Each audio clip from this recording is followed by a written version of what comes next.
Gusto mo ba na ngayon mismo siya ay tatawag agad-agad sa iyo pagkatapos mong gawin ang ritual na ito? Lalong-lalo na matagal na hindi na tumatawag, text o chat sa iyo ang partner mo. Kaya ngayon, itong ituturo ko sa inyo na ritual ay napaka-epektibo at tatawagan ka agad-agad ng mahal mo. Basta dapat 100% ang paniniwala mo sa mga ganitong pamamaraan. Pwede mo ito gawin sa kahit na anong araw o oras na gusto mo.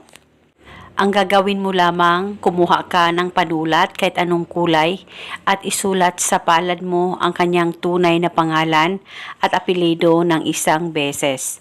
At pagkatapos ay kumuha ka ng isang butil na bawang, pwedeng balatan at pwedeng hindi, depende po sa inyo. At ilagay ang isang butil na bawang dyan sa palad mo na may nakasulat na pangalan niya. At pagkatapos ay ilapit ang palad mo sa baba mo, pakaisipin mo siya, mag-focus at mag-concentrate ka at ibulong mo ang mga salitang ito. Pangalan at apelyido, sa tulong at kapangyarihan nitong bawang, ako ay tatawagan mo ngayon din. Ibulong mo lamang ito ng 3 beses. Pwede ka rin magdagdag ng hiling kung gusto mo, wala pong problema.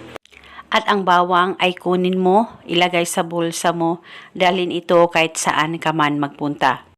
At hayaan mo lamang ang nakasulat dyan sa palad mo. Huwag niyo po itong burahin, hayaan mo lang ito na mabura ng kusa.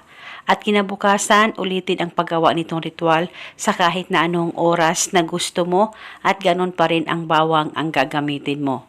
At paniguradong magmamakaawang tatawag sa iyo ang mahal mo, lalong-lalo na matagal na kayong hindi nag-uusap.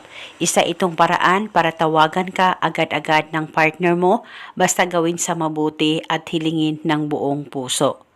At pagkatapos mong mapanood ang video na ito, mag-comment ka lamang sa ibaba, I claim it. Maraming salamat po sa panonood. May God bless us all.